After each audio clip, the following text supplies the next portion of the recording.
দর্শক, সংসদে গণভোট নিয়ে অধিবেশনের দ্বিতীয় দিনে 15ই মার্চ যে ভাষ্যটা দিলেন স্বরাষ্ট্রমন্ত্রী সালাউদ্দিন আহমেদ, সেখানে তিনি স্পষ্ট বলেছেন আবেগ দিয়ে দেশ চলে না। সেটাকে তাদের বিরোধী দল এখন বেশ ট্রল করার চেষ্টা করছে, সেটা নিয়ে অনেক কথা বলার চেষ্টা করছে। কিন্তু গণভোট নিয়ে তিনি যে সত্য কথাটা বলেছিলেন যে গণভোটের চারটা প্রশ্ন বুঝতে আমারই সময় লেগেছে 3.5 ঘন্টা, মানুষ 1 মিনিটের মধ্যে বুঝে সেটা ভোট দিয়েছে, সেটা কতটা গ্রহণযোগ্য, 4টা প্রশ্নের একই উত্তর কেন হবে, কেন আলাদা উত্তর হবে না, এই যুক্তিগুলো যেমন উপস্থাপন করেছেন, তেমনি সরাসরি বলতে না পারলেও ইনডাইরেক্টলি যে কথাটা আদতে আসে সেটা হচ্ছে যে গণভোট বাংলাদেশের সংবিধানে নেই।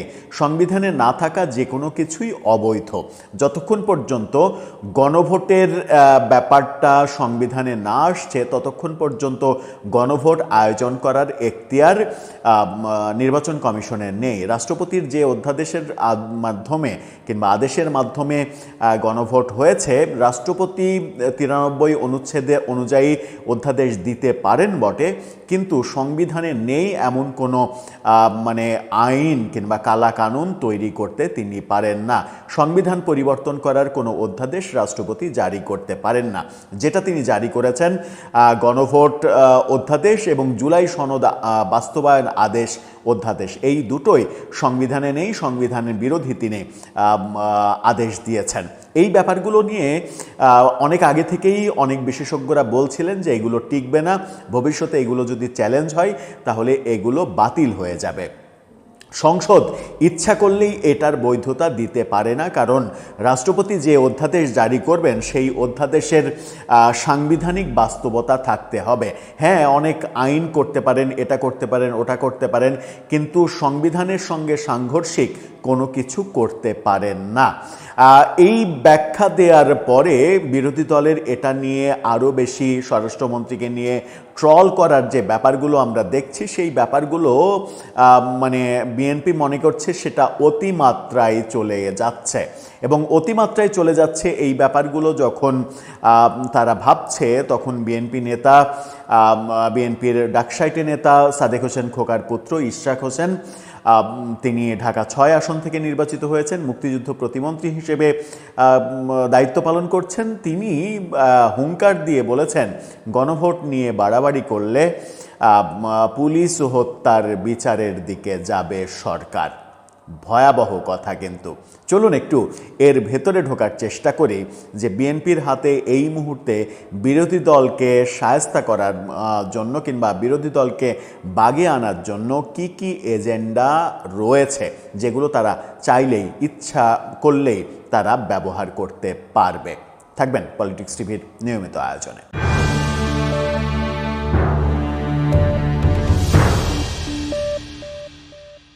দর্শক, বলছিলাম গণভোটের বিষয় নিয়ে যে আলোচনাগুলো চলছে, সেই আলোচনায় আবেগ দিয়ে দেশ চলে না এই বাক্যটাকে নিয়ে যেভাবে বিরোধী দল থেকে ট্রল করা হচ্ছে, তাতে বোধহয় বিএনপিও একটা বিব্রতকর পরিস্থিতির মধ্যে পড়েছে।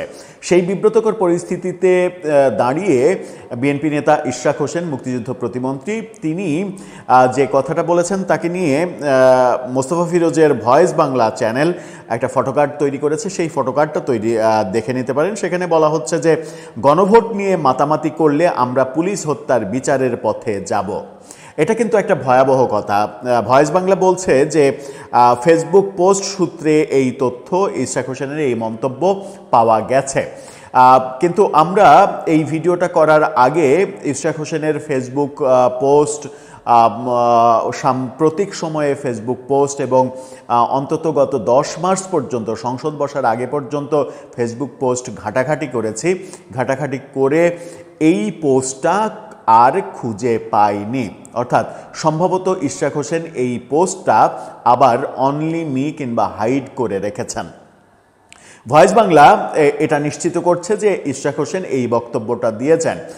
ব্যক্তিগতভাবে আমারও মনে হয় যে এই বক্তব্য দেওয়ার যথেষ্ট কারণ রয়েছে, কারণ বিএনপির হাতে এটা কিন্তু একটা বড় অস্ত্র। বিরোধী দল যখন কন্ট্রোলের বাইরে চলে যাবে তখন কন্ট্রোলে আনার জন্য এটা একটা বড় অস্ত্রটা কি?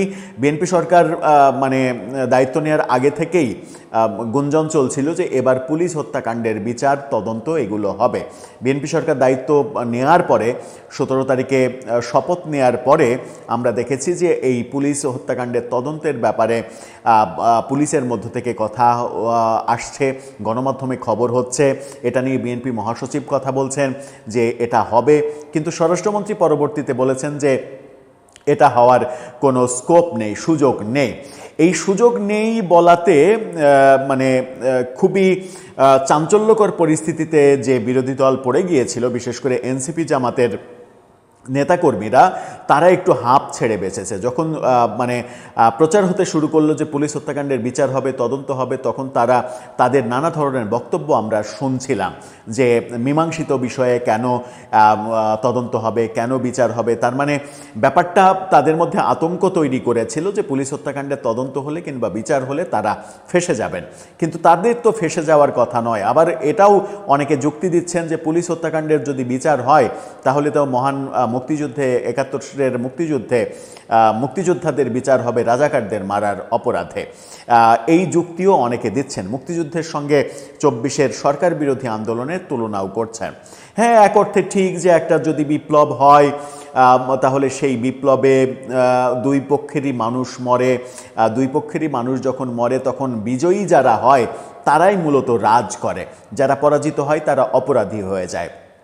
যদি রিভার্স ঘটনাটা ঘটতো, যদি আন্দোলনকারীরা পরাজিত হতো, যদি সরকার বিজয়ী হতো, তাহলে আন্দোলনকারীদের অনেকেরই হয়তো ফাঁসি হতে পারত এবং পুলিশ হত্যাকাণ্ডের জন্য তাদের মানে বহু জনের বিচার হতে পারত। কিন্তু এই প্রেক্ষাপটে তারা যখন জয়লাভ করেছে তখনও তাদের বিচারের প্রাসঙ্গিকতা নিয়ে অনেকে প্রশ্ন তুলতেই পারেন। হ্যাঁ, প্রশ্ন উঠতেই পারে, কিন্তু এই এজেন্ডাটা কি বিএনপি সরকারের হাতে থাকলো না? হ্যাঁ, থাকলো এই কারণেই যে তারা যে কোনো সময় বিরোধী দল যদি বেশি বাগাড়ম্বর শুরু করে তাহলে তারা বলতেই পারে যে আমরা কিন্তু ওই পথে যাব, পুলিশ হত্যাকাণ্ডের তদন্তের পথে যাব। তদন্তের পথে গেলে যেটা হবে, এনসিপির শীর্ষ নেতারা, জামাতের শীর্ষ নেতারা এতে ফেঁসে যাওয়ার সম্ভাবনা রয়েছে। তারা হয়তো সরাসরি এই কাজগুলো কেউই করেননি, কিন্তু শেখ হাসিনাকে যেভাবে ২৪-এর আন্দোলন দমানোর জন্য কিংবা ছাত্র জনতার উপরে পুলিশের গুলির জন্য হুকুমের আসামি করা হয়েছে এবং হুকুমের আসামি করে তাকে মৃত্যুদণ্ড দেওয়া হয়েছে, সেরকম হুকুমের আসামি কিন্তু ডাক্তার শফিকুর রহমান, নাহিদ ইসলামরা হয়ে যাবে, কিংবা বিএনপির সময় না হলেও কোনো একটা সময় যদি ওই মানে মহান মুক্তিযুদ্ধের যুদ্ধাপরাধীদের বিচার যখন আমরা দেখলাম ৪০-৪৫ বছর পরে শুরু হলো, সেরকম ব্যাপার যদি ৪০ বছর পরেও হয় তাহলেও কোনো একটা দিন যদি মানে এই জুলাই বিপ্লবীদের পক্ষে যদি আমি কথা বলি তাহলে এভাবে বলতে হয় যে আল্লাহ না করুক যদি আওয়ামী লীগ আবার ফিরে আসে, তাহলে কিন্তু তারা ওটা আবার ঘেঁটে দেখবে এবং এই পুলিশ হত্যাকাণ্ডের বিচার করবে এবং এনসিপি জামাতের শীর্ষ নেতাদের তখন ফেঁসে যাওয়ার সম্ভাবনা রয়েছে। কিন্তু সেটা আওয়ামী লীগ যদি কখনো ফেরে সেটা সম্ভাবনা রয়েছে। বিএনপি কি সেই পথে যাবে? ইশরাক হোসেনের বক্তব্য দিয়ে আমরা কি বুঝতে পারি? আমরা এটা অনুমান করতে পারি, সেটা হচ্ছে যে বিএনপি ইচ্ছা করলে এটাকে অস্ত্র হিসেবে ব্যবহার করতে পারে। কারণ বিরোধী দল সংসদের প্রথম দিনই ওয়াকআউটের ঘটনা ঘটিয়েছে এবং নজিরবিহীনভাবে তারা প্ল্যাকার্ড দেখিয়েছে, তারা জাতীয় সঙ্গীতকে অবমাননা করেছে, এরকম নানা দৃশ্য আমরা দেখেছি। এই ঘটনা যে আরও বেশি বাড়বে এটা খুবই মানে স্পষ্ট করে বলা যায়। আবার জামাত এনসিপির পক্ষ থেকে আরেকটা দাবিও রয়েছে, সেটা হচ্ছে যে ঐক্যমতের সরকার, জাতীয় সরকার এবং সেই সরকারে জামাত এনসিপির মন্ত্রিত্ব পাওয়া, এই ব্যাপারগুলোও বিএনপির কাছে দাবি রয়েছে। এখন বিএনপিকে সিদ্ধান্ত নিতে হবে যে বিরোধী দলকে তারা নিজের আন্ডারে রাখবে নাকি দূরে রেখেই মানে শায়েস্তা করার মতো এজেন্ডাগুলো হাতে রাখবে, যে এজেন্ডাগুলোর মধ্যে একটা বড় অস্ত্র কিংবা হাতিয়ার হতে পারে পুলিশ হত্যাকাণ্ডের বিচার কিংবা তদন্ত। দর্শক, আপনার কাছে কি মনে হয়, বিএনপি আদৌ কি সেই পথে হাঁটবে, কিংবা সেই পথে হাঁটার কি কোনো বাস্তবতা রয়েছে? কারণ যদি সেই পথে হাঁটতে যায়, মানে বিপ্লবীদের জন্য যদি পুলিশ হত্যার বিচার করতে যায় কিংবা তদন্ত করতে যায়, তাহলে তো সেখানে বিএনপিরও অনেকের ফেঁসে যাওয়ার সম্ভাবনা তৈরি হতেই পারে। সুতরাং ইশরাক হোসেনের এই বক্তব্যটা আপনি কতটা আমলে নিতে চাইছেন? আপনার মন্তব্য জানিয়ে লিখতে পারেন আমাদের কমেন্ট বক্সে।